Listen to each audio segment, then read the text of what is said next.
Thank you for checking out this channel. If you are new here, hi, I'm Jennifer and Makay. I make educational and inspirational content. So if you don't want to miss any of our uploads, please hit the subscribe button and hit that notification bell. Magandang umaga mga bata! Welcome sa 88.8 Success Radyo Eskwela Station. Ako ang inyong guro sa Filipino, ikatlong baitang, Ginang Jennifer and Makay, sasamahan at gagabayan kayo sa most essential learning competency na nasasabi ang paksa o tema ng teksto, kwento o sanaysay. Ngayon ay ika-12 ng Abril 2021. Isang magandang ngiti ang aking pasimula bago ang ating aralin. Ngayon mga bata, inaanyayahan ko kayo na makilahok sa ating talakayan sa pamamagitan ng pakikinig ng mabuti at pagsagot kasama ang inyong mga magulang at tagagabay. Bago natin simulan ang talakayan, siguruhin ninyong nasa isang lugar kayo ngayon na komportable at maayos na naririnig ang ating broadcast. Nakahanda na rin ba ang inyong mga lapis at papel? Ihanda na rin ang inyong learning activity sheet. Magaling mga bata, talagang kayo ay handang-handa na. Kaya huwag patumpik-tumpik pa, makinig na lang mabuti at intindihin ng mahusay ang aking mga ituturo nang sa ganon ay makasagot kayo ng wasto sa ating sasagutan. Bago natin simulan ang ating leksyon, nais ko munang ipaalala sa inyo ang ating nakaraang aralin. Natatandaan pa ba ninyo ang mga ito? Mabuti naman kung ganon. Ano na nga ba ang inyong napag-aralan? Tama. Ang inyong napag-aralan ay tungkol sa mga elemento ng kwento. Ito ay ang mga sumusunod: pamagat, tauhan, tagpuan, suliranin, at ang wakas. Ang gagaling ninyo mga bata. Ngayon naman ay may babasahin tayong kwento. Makinig ng mabuti para masagot ninyo ang mga katanungan. Handa na ba kayo? Si Mayang Pusa at ang Donang Daga. Sa malayong bukirin may dalawang magkaibigang hayop. Sina Mayang Pusa at Donang Daga. Lagi silang nasa bukid at naghahanap ng pagkain. Minsan, dumating ang matagal na tag-init, naubos ang pananim at wala nang makain ang magkaibigan. Kaya, naisip nilang pumunta sa mga bahay sa bayan upang maghanap ng pagkain. Nang makita sila ng may-ari ng bahay, ay binato sila ng walis at tsinelas.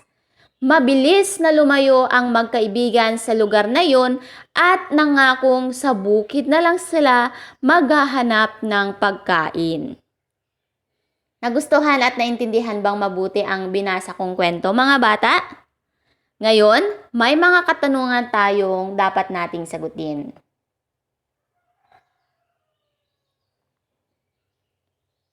Unang katanungan, ano ang pamagat ng kwento?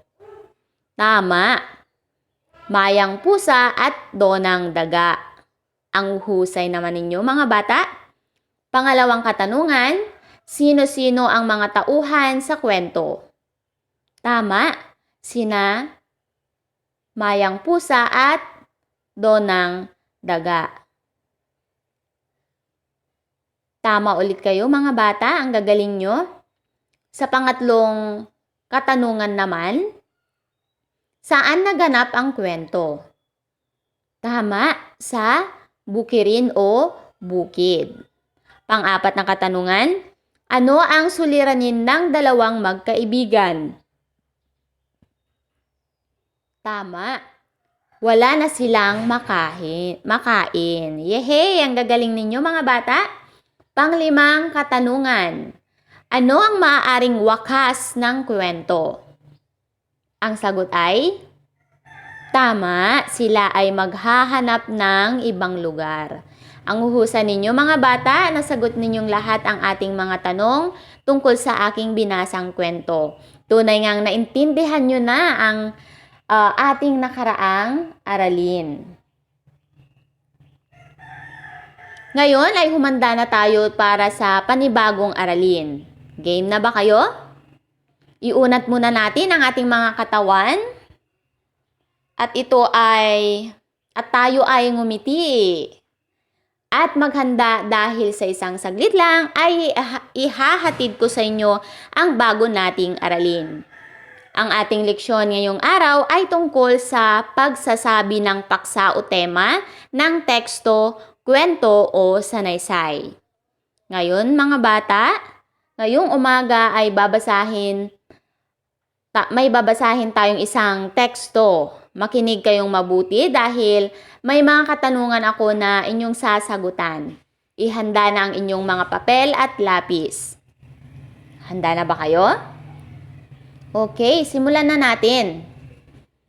Ang ating bansa ay nakikipaglaban ngayon sa COVID-19 pandemic kung saan ang ating gobyerno ay gumagawa ng mga hakbang upang malabanan mabilis na pagkalat ng sakit at pagkahawa ng mga tao. Kaya naman, ang Interagency Task Force o IATF ay inatasan na maglatag ng mga alituntunin na dapat sundin para mapigilan ang pagkalat ng virus.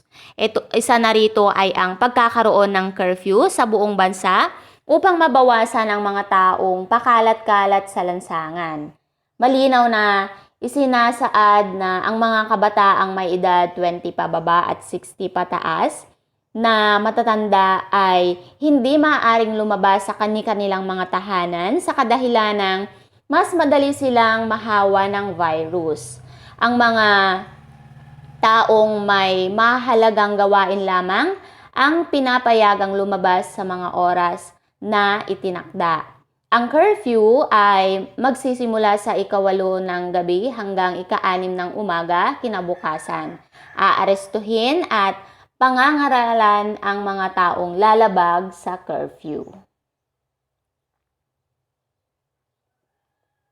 Nagustuhan at naintindihan nyo ba ang kwento mga bata? Mabuti naman kung ganon. Ngayon ay may itatanong ako tungkol sa napakinggang kwento. Handa na ba kayo? Simulan na natin. Una, ano ang pinag-usapan sa binasang teksto? Tama, COVID-19. Pangalawa, ano ang ipinalalabas na kautusan ng gobyerno ayon sa binasang teksto? Tama, curfew. Mahusay mga bata. Ikatlong katanungan, ano ang gagawin sa mga taong lumalabag sa kautusan ng ating gobyerno? Sagot? Tama, aarestuhin at pangangaralan. Sunod na tanong. Or sa inyong palagay, makatutulong ba ang pagkakaroon ng curfew? Bakit? Okay. So, ikalimang katanungan, ano sa palagay nyo ang paksa o tema ng tekstong binasa? Tama, COVID-19, curfew. Magagaling at mahuhusay kayo mga bata na intindihan ninyong mabuti ang ating binasang teksto.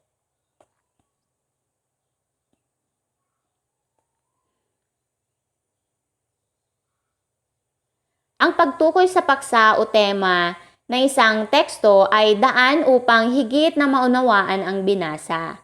Ang paksa o tema ay ang iniikutang diwa na ipahayag ng may akda sa binasang teksto gaya ng sa kwento o sanaysay. Bilang isang mahusay na mambabasa, kinakailangan na unawaing mabuti ang bawat talata upang makapagbigay tayo ng paksa o tema. Ang paksa ay tumutukoy rin sa kabuuang kaisipan sa kwento. Halimbawa, ang pagkakaisa ng mga Pilipino ang tanging sandata sa anumang pagsubok na kakaharapin at ito ay marahil ang pinakaunang ambag ng isang individual upang mabuting mamamayan or bilang mabuting mamamayan sa bansa. Sa panahon ng kalamidad, ang pagkakaisa upang malampasan ng mga pagsubok ay lumilitaw sa kahit sinong Pilipino. Ang paksa o tema sa tekstong ito ay ang pagkakaisa sa anumang Pilipino or pagkakaisa ng mga Pilipino karaniwang nasa unahang bahagi ng teksto makikita ang tema. Okay. Ibigay ang paksa o tema ng sumusunod na mga teksto. Isulat ang inyong sagot diyan sa inyong learning activity sheet sa gawain 1. Sa bahay, napansin ng nanay na hinahayaan ni Totoy na nakabukas ang gripo habang ito ay nagsisipilyo. Totoy, pakisara ang gripo. Huwag kang mag-aksaya ng tubig, sabi ng nanay. Pero hindi nakinig si Totoy sa sinabi ng ina at patuloy lamang siya sa kanyang ginagawa. Isang gabi, nakita niya ang nanay na nakahiga at nilalagnat. Totoy, ikuha mo nga ako ng tubig. Agad na tumakbo sa kusina si Totoy para kumuha ng tubig. Ngunit, walang tubig na lumalabas sa gripo. Wala ring tubig sa pitsil. Nakita ni Totoy na nahihirapan ang kanyang nanay. Gulong-gulo ang isipan ni Totoy kung paano siya kukuha ng tubig. Wala pa lamang ang tatay sa bahay dahil naghahanap buhay ito sa ibang lugar. Nanghihina si Totoy at umiyak ng umiyak sa isang tabi. Nagising si Totoy na basang-basa ng luha ang kanyang mukha. Ay, salamat at panaginip lang pala. Ang sambit ni Totoy sa sarili. Simula noon, hindi na siya nag-aaksaya ng tubig. Nasundan ba mga bata? Mahusay. Ngayon ay sagutin niyo ang mga katanungan. Ano ang napansin ni nanay sa kwentong binasa? Tama, hinahayaan ni Totoy na nakabukas ang tubig. Pangalawa, bakit labis na nababahala ang nanay sa kwento? Tama, kasi hindi nakasara ang gripo. Pangatlo, sa iyong palagay, ano ang ugali ng batang si Totoy? Aksaya, tama. Pang-apat, ano ang tema ng tekstong binasa? Huwag mag-aksaya. Pang-lima, kung ikaw si Totoy, paano mo papahalagahan ang tubig? Magaling, magtipid sa tubig. Tama ba ang mga kasagutan nyo mga bata? Magaling.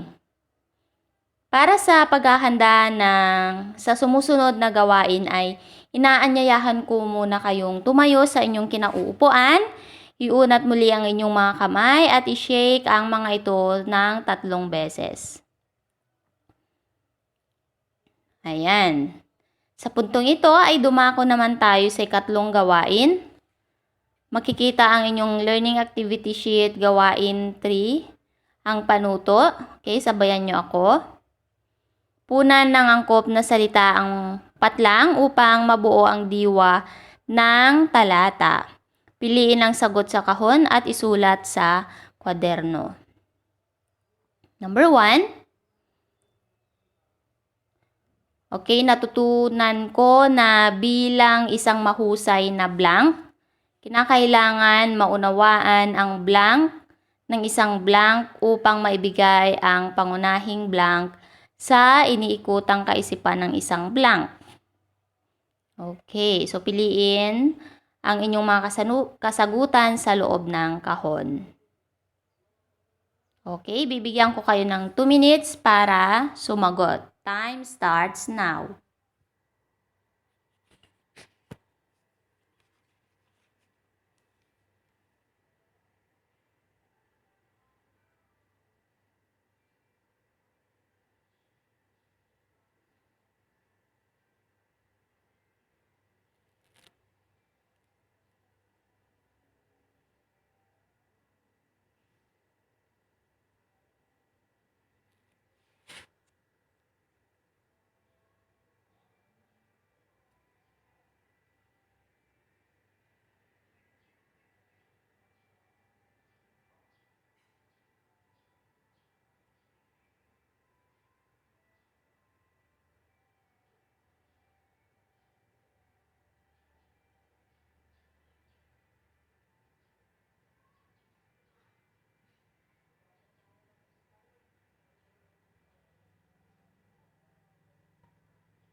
Okay mga bata, ang sagot sa unang katanungan o unang blank ay mambabasa.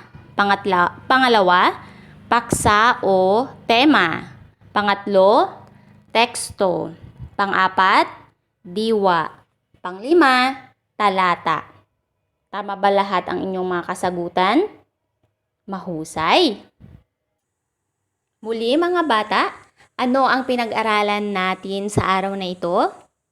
Tama, pagsasabi ng paksa o tema sa teksto.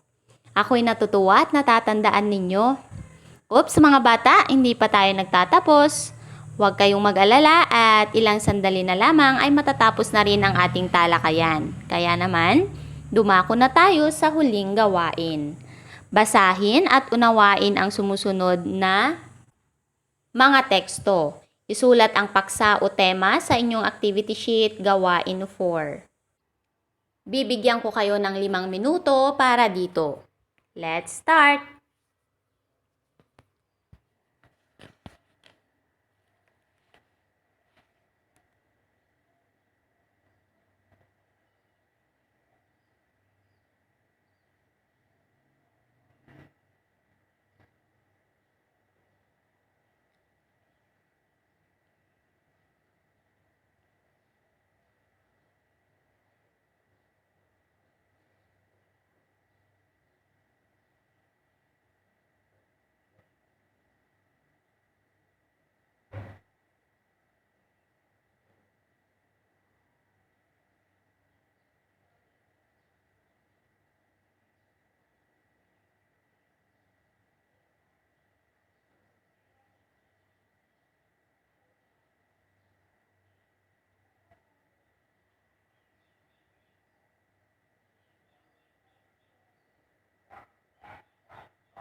Tapos na ba mga bata? Narito ang mga kasagutan. Una, ang sapatos. Pangalawa, ang magkaibigan. Pangatlo, akasya o puno. Pang-apat, tricycle. At panglima, walis tambo. Yehey! Sa mga nakakuha ng 5 puntos ay isigaw ang hooray at hep-hep naman sa mga nakakuha ng mas mababang puntos. 1, 2, 3. Hooray! Hep-hep! At para sa inyong mga takdang aralin ay ipagpatuloy ang nasa inyong learning activity sheet gawain 5. Maaaring humingi ng gabay at tulong sa inyong mga magulang o kasama sa bahay sa pagsasagot. Okay ba tayo dyan? Umaasa ako na tama lahat ang naisagot ninyo. Isumite ang inyong natapos na gawain sa akin kung sa araw ng retrieval. Kung may iba pa kayong mga katanungan, maaari nyo akong i-chat sa ating messenger. Lubos ko kayong binabati mga bata sa inyong pakikilahok sa ating talakayan. So para sa recorded broadcast natin, bisitahin ang ating YouTube channel, Rick and Jen. Rick as in R-I-C and na symbol, Jen as in J-E-N. Marami pang mga video lessons doon na siguradong makukuhanan nyo ng aral, lalong-lalo na sa mathematics. Okay, naway marami kayong natutunan at naisapuso ninyo ang lahat ng ating mga tinalakay. Panalangin ko na anumang konseptong inyong natutunan sa araw na ito ay inyong maisabuhay sa araw-araw. Muli ako ang inyong lingkod, Jennifer and Makay, nagsasabing makabuluhang edukasyon sama-sama nating aabutin sa 88.8 CSS Radyo Eskwela Station. Hanggang sa muli nating talakayan. God bless!